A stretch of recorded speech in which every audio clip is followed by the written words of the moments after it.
What's good, people? You're surely the crown boy, TimothyCODE, and welcome back to my YouTube channel. And today is week one, our check-in for week one for The Artist's Way. It's a creative journey following the guidance and the teachings from this book by Julia Cameron. Again, I haven't yet gotten my official copy. So guys, just work with me, like I said.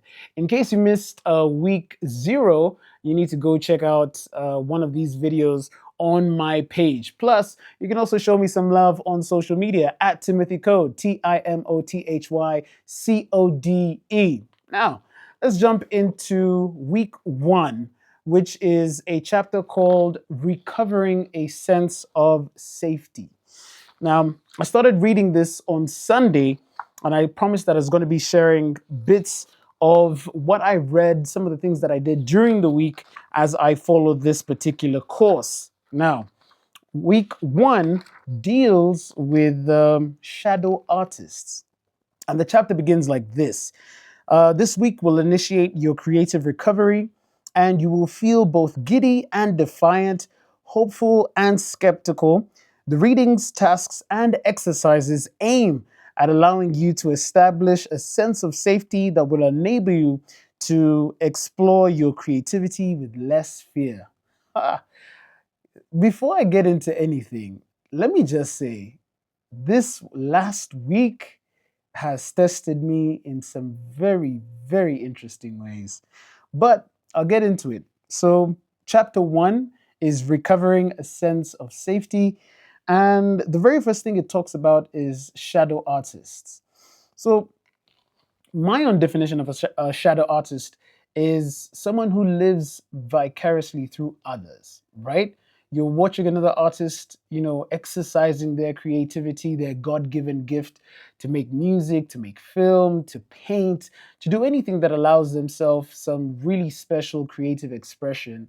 And you find a way to live through them by extending yourself within fields that are connected to that. For me, the field is music. And for a very long time, if you did not know, for the past 10 years, I've been a media personality within Kampala, Uganda, and that includes TV and that includes radio as well. Now, the way I became a shadow artist was literally through the work that I was doing. Every other day, you're interviewing a new artist who has released a brand new song, an album, or a mixtape, and deep down, is that feeling that you wish it was you. You wish that you're the one that was making the music. And if you're not careful, those things could create jealousy or envy. And I must say, if I'm being entirely honest, it kind of got to me. But it got me thinking. Being a shadow artist comes from a place of fear. It comes from a place of thinking that what you're trying to create is unrealistic, and those negative thoughts that are in your mind are actually realistic.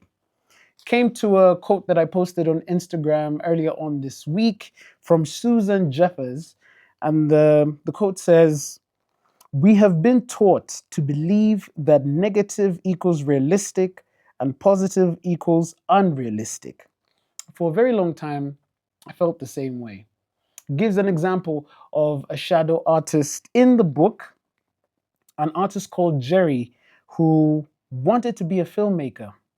So when Jerry was still blocked as an artist, he began to date Lisa, a gifted but broke freelance artist. "I am your biggest fan," he often told her. What he did not immediately tell her was that he himself dreamed of being a filmmaker. He had, in fact, an entire library of film books and avidly devoured special interest magazines on filmmaking, but he was afraid to take steps to actualize his interests. Now, under his guidance, Lisa's art career flourished. Instead, he poured time and attention into Lisa, and she became solvent and increasingly well known. Jerry remained blocked in his own behalf. When Lisa suggested that he take a filmmaking course, he ran for cover. And the excuse that he gave is that not everyone can be an artist. It's what he told her and what he told himself. Artists who have experienced a block somewhere along the line suffer from negative beliefs and not seeing the positivity or the alternatives to who they might actually become if they pursue these things. I'll give you an example, and this is very common of, you know, thoughts that artists go through, particularly for musicians, but it could apply to any creative field. You tell yourself things like, everyone will hate me. I'll go crazy. I will abandon my friends and family. I don't have good enough ideas. I'll do bad work and I'm going to look like a fool. I'll feel too angry. I'll never have real money. Or my lover will leave me. Or things like, I'll have to be alone. Or things like, I'll only have one good piece of work in me, the so called one hit wonder. Now, these negative beliefs need to be turned into positive alternatives. And in the book, in this first chapter, it gives you creative affirmations that become your ally within. Now, the enemy within are the negative beliefs. Your ally within are the creative affirmations to turn some of these things and give you a sense of safety and hope. Some of the things that I was, doing this particular week was practicing my creative affirmations. Now, this is in line with the two non-negotiables of morning pages and the artist date. I'll get into my morning pages and I do have a confession to make, but you're going to stick around for that. But some of the creative affirmations that I found in the book that I loved, I'm going to read them for you. And we'll just read five. The first one is, I am a channel for God's creativity and my work comes to good. The second one, which spoke to me, is, my creativity heals myself and others. And I truly hope that after this 12-week course, some of the things that I'm going to create can help heal myself and heal you as well, you, the viewer. Number three, there is a divine plan of goodness for me. It's kind of that feeling that you need to believe that something good is coming to you through your creativity. The last two that spoke to me were very, very deep and personal, and I feel the need to share them with you. Number four, I am willing to learn to let myself create. Let myself be in spaces where fellow artists are. Let myself be in the studio. Let myself put the pen to paper, write the songs that I've been scared to write. And then the last one, which pairs with that, is, I am willing to let God create through me. Let myself create and let God create through me. Now, spiritual creativity is not for the faint of heart, but you do have to allow a small space for God to tap in. There's that small space where magic comes through, and it's only from the above. If you're not a believer, well, the book also tells you to look at God through a different lens. It could be good orderly direction, which is an acronym for God.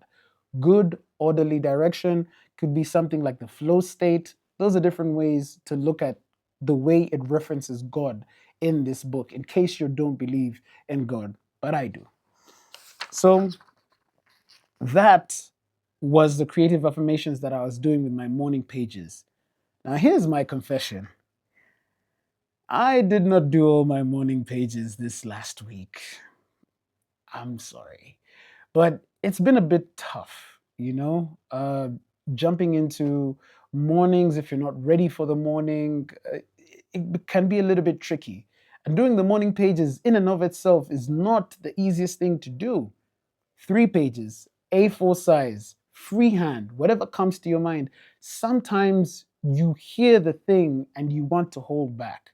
I personally believe that the few days that I participated in writing the morning pages, I was able to clear my mind, get everything downloaded onto the page, and able to just clear my mind and jump straight into the day. The days that I did not do the morning pages, whoa, tough. Really, really, really tough. I'll tell you that. But I want to make a commitment to myself and to you who's watching that this week, week 2, I'm going to do my morning pages without fail each and every single day. No skips, no days off. The second thing that the book also asks you to do are the artist dates. Now, I came up with a couple of ideas of places that I would love to go or things I would love to do for my artist date. And I'm going to do some of them throughout the week and throughout this 12-week course. Things like going to the beach, the museum, going to an art gallery, going go-karting, going bowling. I can't remember the last time I actually went bowling. I need to change that. Going to an adventure park, going to a cinema, you know me, man. Me and the cinema, we're locked in. And going swimming. Swimming actually happened to be one of my passions back in uni. And I feel like I have let that person go. I've let that side of myself down. It's time to get back in the pool. And I know a lot of you who do not know how to swim, too scared to get into a pool. Guys, learn, please. It's amazing. The feeling is amazing. Now, the last thing from week 1 were the tasks that the book says you should do. It says some very interesting tasks. Obviously, morning pages, have to do those. But then it also says time travel. And it has 2 sets of time travel. Um, List 3 old enemies of your creative self-worth. Be specific, and it could be a monster. They call them monsters in the book, your monster hall of fame. Now, more monsters will come to you as you work through your creativity, but it's necessary to acknowledge creative injuries and grieve them. The second form of time travel is selecting a story from one of these monsters that you don't need to write too much about, but just jot down a story. Whatever details come back to you, the room you were in, the way people looked at you. And I'm going to be doing this for the later part of week 1, and I will share some of these particularly with you in the next video. Time travel 3 is list 3 old champions of your creative self-worth. This is your hall of champions, those who wish you and your creativity well. Be specific. Now here, I just need to shout out my guys, man. Josh SB, Felix, who is Mr. Bieruhanga, shout out to you as well. These 2 guys basically been in my ear for the last 10, 15 years, just making sure that, listen, when you come back to the music, lock in. And they've been guiding me and helping me. So big up to them. I'd like to shout them out in this video. And then the last 2, imaginary lives. If you had 5 other lives to lead, what would you do in each of them? It gives examples like pilot, physicist, monk, a football player, belly dancer. Imagine me as a belly dancer. um, a painter, a lawyer, an actor, whatever occurs to you, jot it down. Don't overthink it. And I did write something that came to me. Crazy enough, acting is one of the things I'd love to pursue. I mean, anyone who knows me knows I'm a very big fan of movies. They know that I probably go to the cinema every other week. And if you've seen, I've made references to movies on my social media in different spaces. And I feel like that might be something I would love to challenge myself to do in the artist dates, right? Just pick a scene, maybe reenact it, or I don't know, take an acting class. I'd love to. Back then, when I was a kid, I used to, perform in some of the school plays. I played a villain. Shout out to everyone that went to Kampala Pirates. I played a villain in the school play as a corrupt headmaster. And yeah, I'm going to drop maybe a small clip of me acting, or just not a clip, maybe a picture on the screen. And please don't judge me. But yeah, but that was one of the things that I loved to do even before music came into the picture. And maybe that's something I want to tap into. I'll look into it. And then lastly, the check ins. Now, the check ins happen at the end of every week. So I'll be sharing some of them with you here. And they're just three simple questions. Number one, how many days this week did you do your morning pages? I did five out of seven. I missed 2 days. Did you do your artist date this week? Not yet, but I will. Based on what I've just shared, some of the things I want to do, I want to document them and share them in the next video. Um, and of course, number three, were there any other issues this week that you consider significant for your recovery? A lot of things. A lot of things. Battling the feeling of fear, I think that has been the biggest challenge this particular week. But then it's also a way of saying, you got this. Like you can improve what you're working on, right? And getting over that fear, because the whole concept of what I've been sharing today, shadow artists, creative affirmations, or the whole concept of chapter one, which is recovering a sense of safety, comes from the fact that the artist has been scared. And I'm here to tell you and to confess that yes, I have been scared for a few years. Not anymore. So week two is coming up, and I hope you guys are going to be locked in with me. I just wanted to share my catch up with you for week one. In case you want to buy this particular book, again, this is not a sponsored video, but if you want to buy the book, it's called The Artist's Way, A Spiritual Path to Higher Creativity by Julia Cameron. Or if you want to buy the book for me, I mean, I'm not going to say no. But peace and love to everyone that's watching this. And yeah, we're going to go on this journey all the way till week 12. And I have a very strong feeling that I'm going to be a very different person when week 12 comes along. For now, please show some love, like, follow, subscribe, share. And yeah, just drop a comment right now. I know a lot of comments came in last week about audio and video quality. We have definitely worked on those. I think you can tell the difference. And show me some love on social media as well at TimothyCODE, TimothyCode. That's me on Instagram, on TikTok, across all platforms, same person. So, peace and love, guys. It's time for me to let you go, but see you guys next week right here on my YouTube channel. It is the Crown Boy, Timothy Code, on the Artist Way creative journey. And for now, I'm signing out.